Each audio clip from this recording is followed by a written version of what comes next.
qısa da olsa, bu hizbçi nədir? Təbliğ cəmaatı nədir? Hizb biraz geniş anlamdır. Yəni, hizb konkret belə bir məzhəbin adı deyil. Hizb sözü, hizb əhsəb, partiya deməkdir, dəstə deməkdir. Təbliğ cəmaatı o hizblərdən, partiyalardan, dəstələrdən birinin adıdır. Sufilərdir. Onların işləri, yüzləri budur ki, biz yəni dəvətlə məşğuluq və özlərinə müasir zamanda yeni bir dəvət üsulu qurublar, yığılırlar, çıxırlar ölkələrə. Necə ki, məsələn, o Fəthullah Güləncilər də var, hizmət cəmaatı. Onların da işi yüzü olur ki, orada məktəblər tikisi, mədrəsələr də bu məktəblər, dünyəvi cəhətlər. Bu gözəl şeydir. Bu əslində hər hansı bir yerli bir məktəb açmağın, xəstəxana açmağın yaxşı şeydir. Amma bunu sən nə üçün bir dənə hizmət, dini adı altında edirsən? Edə bilərsən bunu. Bir dənə cəmiyyət uzaqbaşı açarsan, amma sən bunu din adı altında edirsən. Bir evi ki, məzhəb, bir hizb, bir təriqət adı altında niyə edirsən? Və sonra da ora xüsusi, imkanlı adamları cəlbiləməyə, zəkətləri cəlbiləməyə və bunun arxasında başqa şeylər durur, daha da girmir. Aydındır.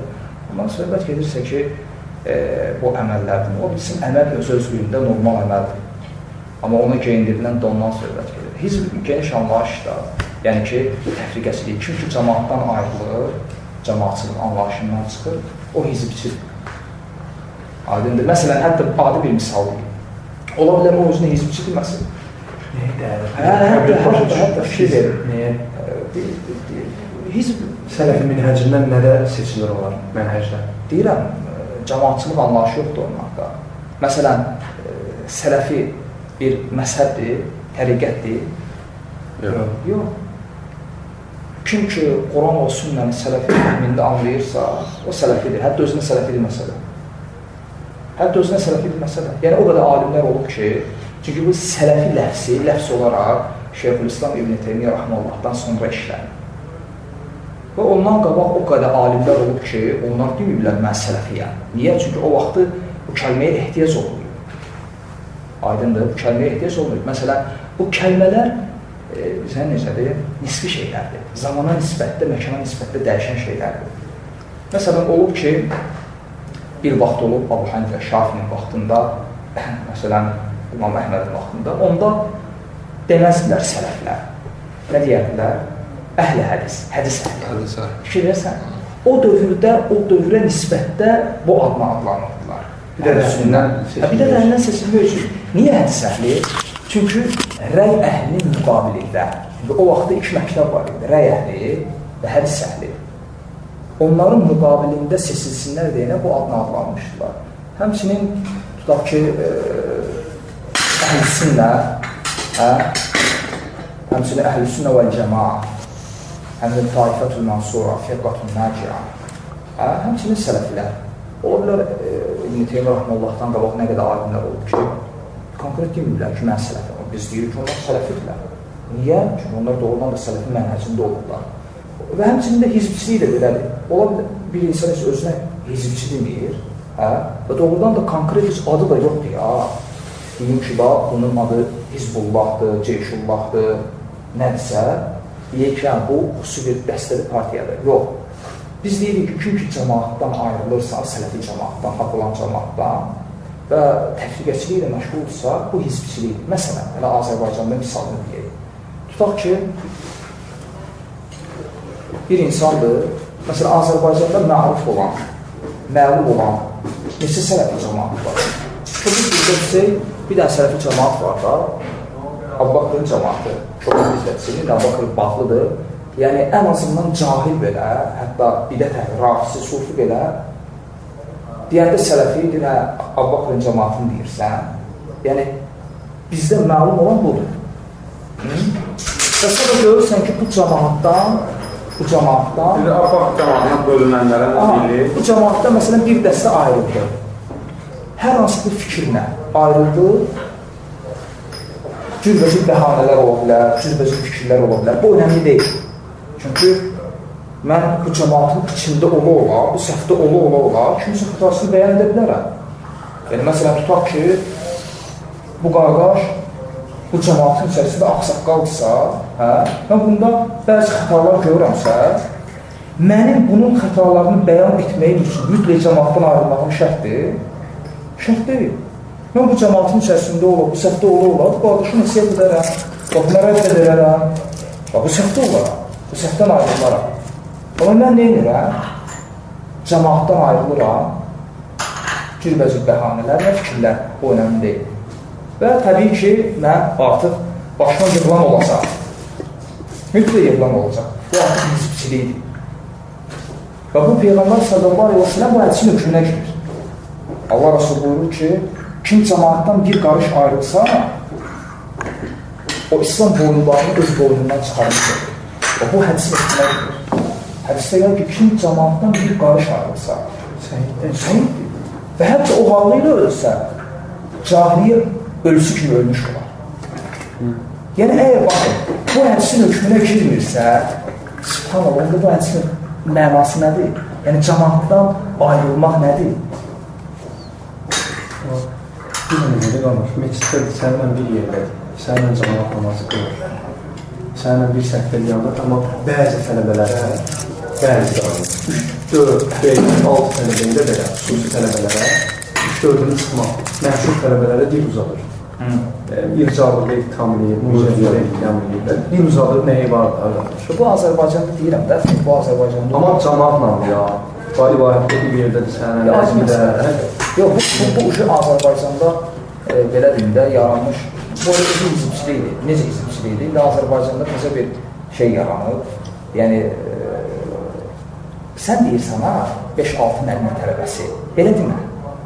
Sən denən ki, bəzi mövzularda danışan 5-6 müəllim. Çünki, belə deyirəm, məsələn, belə deyək.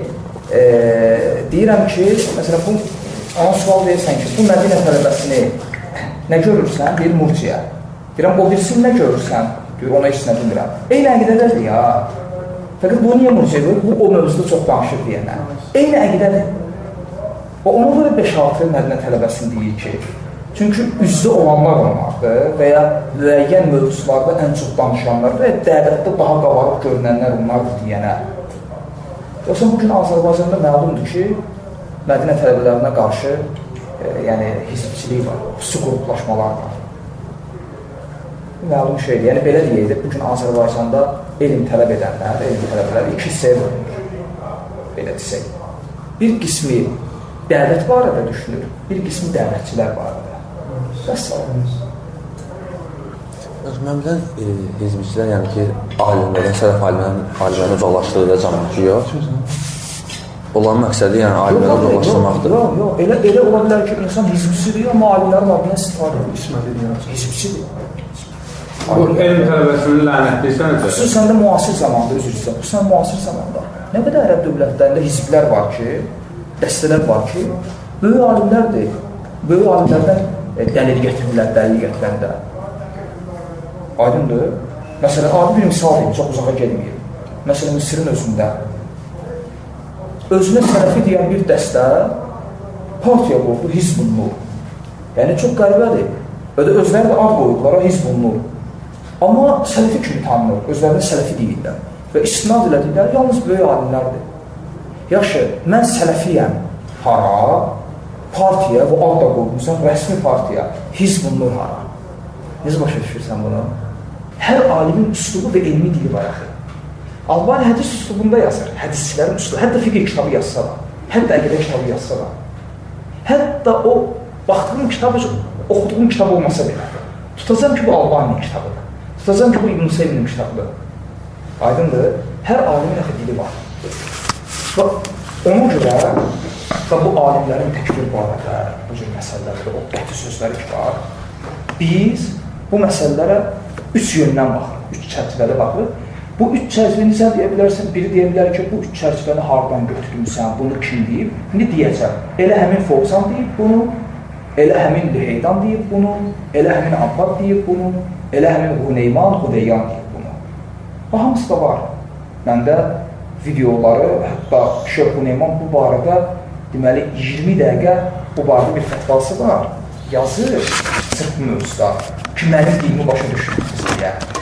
və 20 dəqiqə videorolik danışır. Bu inşallah tərcümə olmasa, inşallah niyyətiniz var. Təzə bir şeydir. İndi onu mən sizə danışacağım, sizə tərcib biləcək. Niyə görə Huneyman? Çünki Huneyman hətta mütəşəbbir, şiddətli olmada Fovzandan da betərdir. O dərəcədə ki, demək olar Huneymanın ətrafında özü də bilmədən təkfirçilər doludur. Özü də bilmədən. Sən bəlkə o da iyi anlayırsan. Nəysə. Hətta Şeyx Fovzanın da bu başına gəlib. Belə bir arası orada danışacağım. Konkret öz səsi ilə var. Yəni, biz alimlərin bu sözlərinə belə baxırıq. Birincisi, 3 dəqiqədə məsələ var. Alimlər axı bu cür danışanda 3 dənə şey yadda salır. Birincisi, onların bu danışığı, bu dedikləri şeylər ümumi hökmlərdir. Bu ümumi hökmlərdir. Yəni, bu elmin qaydası deyil, vallahi əxi. Mənim yazığım gəlir o insanlar kimi başa düşmür. Alimlər danışır. Məsələn, biri rolik düzəldib, YouTube-da qoyub Şeyx Muhammed Sadir Aslan deyir, danışır xütbədə Şeyx Muhammed Misirdə də tanıyırıq. Sən 2 dəqiqəlik roliklə Aslanı bizə tanıtdı, adamın gülməli gəlir axı. Orada da Şeyx Aslan qışqırır ki, kim la ilahə illallah deyir, belə bilir ki, onun mənasını bilmirsə, onun tələb etdiklərinə əməl etmirsə, namaz qılsa da, oruç tutsa da, zəkat versə də, həcc etsə də ona fayda verməyəcək. Bu ümumi sözdür. Haqdır, əvvəlindən sonundan haqdır. Amma sən indi bu sözü götürüb şəxslərə tətbiq edəndə, onda da zəhmət çək, Raslanın mənhəcindən tut. O ki, sən öz mənhəcindən tutmuşsan, Raslanın mənhəcindən atmışsan. Raslanın sözünü götürüb ümumi sözünü öz mənhəci üzərində tətbiq edir. Qardaş, 2 dəqiqəlik rolikdir. Sən bunu Raslana göstərsən, desən ki, şeyhin adından belə bir şey yayıblar, adamı gülərlər.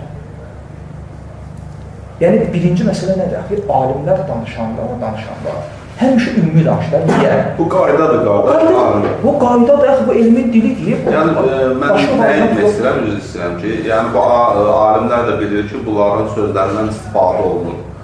Bunlar bunu deməlidirlər, yəni, yoxsa deməyə də bilərlər? Yox, mən onu deyirəm də sənə. O alimlərin yanında yetişənlər bunları bilirlər. Bəs problem nədir bizdə, əxi? Bax, niyə görə mədənə tələbələrində problem yaranmır? Universitet qutarıqlarında, akademik elm. Bu da problem. Bəs mən nə edirəm biyaqları ki, qardaş deyir, yəni 15-ci cilt misal deyir, o əvvəlki 14 cilddə buna aid şeylər var, şərtliyinə aid olan şey olsun, səni formalaşdırır. Xütələşirsən sən. Bu qaydadır, qardaş. Bunu yaşayasan, biləsən gəlir. Bunlar bunu yaşamayıblar deyər, əxi. Sən bunu nə qədər desən də çatmayacaq ona. Düzü ki, sən nə danışırsan? Mən kitabda görmüşəm ki, qatıq qaradır. Bu kitabda görmüş ki, qatıq qaradır. Buna elə gəlir. Başa düşdün əxi? Yəni, bu da əxi məsələ. Hətta adi bir misal da Şeyx Fovzana. Biri sual verir, dəstə deyil. Qıraqdakın Şeyx Fovzana heç kəs birbaşa dəstə sual verə bilmir. Qıraqda sual verir, zaps deyir ki, Şeyx, elə bilir ki, bu körfəz ölkələrindən, bu Əlcəzair və s. bu ölkələrin rəhbərlərini, orada da bilirsiniz, demokratik ölkədir. Hətta Əlcəzairin adı hətta Xalq Demokratik Əlcəzair adı da belə demokratik, o yanı yoxdur. Şəriət qanunları tətbiq olunmur, orada qətiyyən. Həmin ki, bizim kimi ölkədir, belə deyil. Hakimlər də orada, prezident bizim kimidir. Şeyx Fovzana sual verir ki, bizdə o şey gənclər sınırdır. O ölkələrin prezidentlərini təkfir edirlər. Təyin ki, prezident adı təyin ilə bir nəfər də 10 nəfər də 2 ilə təkfir edirsən. Təkfir edirlər. Şeyxə də deyirlər ki, Şeyx, özlə sizin kitab-ı Tohidə yazıldığınız şərhə, sizin kitablara şey edirlər, istinad edirlər. Şeyx gülür və təəccüblənir. Deyir, doğrudan deyir, onlar mənim kitablarımı istinad edirlər. Deyir, vallahi hər şey qırar. Sonra bir şeyh orada danışır o məsələdə, sonra bir şeyh nə deyir? Deyir, məgər onlar bilmirlər ki, mənim dediyim sözdə, yox, onlar məgər bilmirlər ki, mənim bu dediyim sözlər ümumi sözlərdir. Baxa, səsi yazılır, Şeyx Fovzana. Sual verir, təəssüblənir və deyir, Şeyx, yəni burada ümumi hökmlə, xüsusi hökm arasında fərq var. Şeyx, əlbəttə ki, fərq var. Məgər onlar bunu bilmirlər. İndi gəl sən bunu ona başa sal. Yəni, mən bundan indi əcaibin laf sənə deyərəm. Deməli, 5-6 il bundan qabaq, bəlkə də çox, 7-8 il bundan qabaq, Küveytdən bəzi elm tələbələr, güclü elm tələbələr gəlirlər Şeyx Abdullah Huneymanın yanına. Şeyx Huneymana sırf məsələlərdə təkfir, hakimiyyə, Əl-Udr bil-Cəhil, qəbir ətrafında tavaf, heykəlin qabağında qiyam, baş əymə, o Allahdan qeyrisini dua edən bir imamın arxasından namaz, muamil məsələsi, xafi, vahir və s. Bütün məsələlər sual verirlər. Şeyx da cavab verir, da elə cavab ki, elə din qalmayıb ki, tərcümə olunmasın təkfirçilərdə. Şəxsən özüm 4 dildə görmüşüm, İngiliz dili, Rus dili, Azərbaycan dili. Nə demir? Hə. Bu da təkfirçilərin əlində bayraqda şeyxin sözü. Bu da şeyxin bu yaxınlarda qulağına çatır. O dediyim şey. Fətva yazı şeyxin sözü. Yazın dəyişir. Yox, Abdullah Huneyman. Hudeyyan dünyası. Yox, Huneyman. Hudeyyan dəyişir, rahiməllah. Huneyman, hafizallah. Neçə səhifəlik fətva yazır. Həmin fətvanı tutub özü oxuyur. Deyir, mən, Abdullah Huneyman deyirəm, video, məndə var. Deyir ki, neçə il bundan qabaq orada ili deyir, Hicri neçənci ildə Küveytdən bəzi gənclər gəldilər mənim yalan, belə bu suallar edir, suallar verdilər. Və mən də onların deyir, suallarına ümumi cavablar verdim. Və getdilər bu xəbis gənclər, belə də deyir. Orada elə şeylər deyir ki, xəbis gənclər deyir, getdilər. Mənim deyir, verdiyim bu ümumi cavabları gedib şəxsləri tətbiq edirlər. Və deyir, vallahi deyir, bu deyir, xavaricilərin və təkfirçi mənhəcində olan insanların və fəsad əhlinin mənhəcidir. Və mən bu mənhəcdən Allaha sığıram. Bunu Huneyman deyir. Sonra orada Şeyx Huneyman hakimə bütün məsələ təfsilata girir. Təfsilata girir. Onu tərcümə edəcəksən. Yox, danışma. Sən görürsən, danışma. Tərcümə edəcəksən onu inşallah sən. Bilmirəm, mənli bir qardaşı. İnşallah olmalıdır, yəni bu vacibdir. Sonra gedir təfsilatına. Sonra deyir ki, bax, dönün mənim bu təfsilatlı sözlərimə. Hətta müamilə məsələsində belə deyir ki, yəni müsəlman ki, müamilə edilməlidir və s. hər şey qeyd edir. Sözümün canına nədir? Hətta xafi məsələlərdə belə, zahir məsələlərdə belə, dəxli yoxdur, cahilliyi gətirir, üzr olmasına. Sözümün canına nədir? Şeyx Huneymanın əvvəlki fətvasını onlar yayanlar, biz onlara deyəndə ki, bu şeyxin ümumi sözündə bizə deyirlər, əsr fırlatma. Onun şeyxində özü bilir, gəlində sən fırlatma. Yəni, o şeyxin dilini bil. Yəni, mən deyəsəm ki, mənə Şeyx Huneymanın çıxıb onu etiraf eləməsinə ehtiyac yoxdur. Mən bilirəm onun dilini. O bilir. Yəni, biz onu tərcümə edib, onu sıfırlayırıq. Mənə ehtiyac yoxdur ona. Adam danışırsan, bu yolun Mənə ehtiyac yoxdur. Yəni, məndən söhbət etmir, ha? Bilir. Bizə ehtiyac yox idi ki, Şeyx Huneyman çıxsın, ona elan etsin. Sən heç ehtiyac yoxdur ki, Huneyman. Şeyx Ozan'la bir tane o güzellikler o üzüldü değil mesela. İndi üzülsün, bu bir. Biz bilirik ki, bu bir. Biz bu fətvalara baxın. Birinci hansı yöndən baxırıq? Bu fətvalar ikinci önəmli. O sözlər, bəzi sözlər var, şeyxlər, məsələn, danışır, şiddət, nəzab, məsələn, o şeylər, dəvət məqamında deyilmiş sözlərdir. Onu unutma. Dəvət məqamında deyilmiş sözlərdir, hökm olaraq deyilmir. Məsələn, misal. Şeyx Ozan fətvası, saqqalını qırxan elm tələbəsi. Bir növ qorxutmaq mənası kimi də. Dəvət məqamında, islah məqamında, tərbiyə məqamında deyilən söz. O, həm də elə, deyəsən elə heç olmaz. Fikir. Olmaz başqa şeydir, əxi.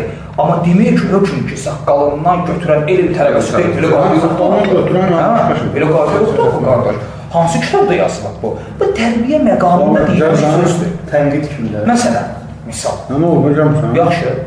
Sən əziyyət çəkərək bu fətvanı qoymamışdan qabaq, niyə belə də İbn Hüseynin bu sözünə qoyursan ki, İbn Hüseynin deyir ki, rahiməhullah sözü var, hər gecə qalxıb təhəccüd namazı qılmayandan elm tələbəsi çıxmaz. Hələ bu da. Hansı kitabda yaxşı hökm olaraq yazılır ki, elm tələbəsi olmaq üçün hər gecə bu tərbiyə məqamında deyilən söz. Bu iki. Bu üçüncü nədir əxi? Üçüncü alim ola bilər söz deyər. Öz yaşadığı yerin havasına uyğun, hava. O mütləqdir. Bu fiqhdə hətta adışır. İmam Şafini götür. Misirdə verilmiş fətvalarla Bağdadda verildi. Hətta Şafi məsələdə fərqlidir. Deyir ki, Şafi Bu məsələdə Şafinin rəyi qədimdə belədir, cədiddə belə, İraqda belədir, Misirdə belə. Məkan, Şafi məsələ mərufdur. Məkan necə rol oynamışdı onun fətvalarının dəyişməsinə. İxlasla.com saytı tərəfindən təqdim olundu.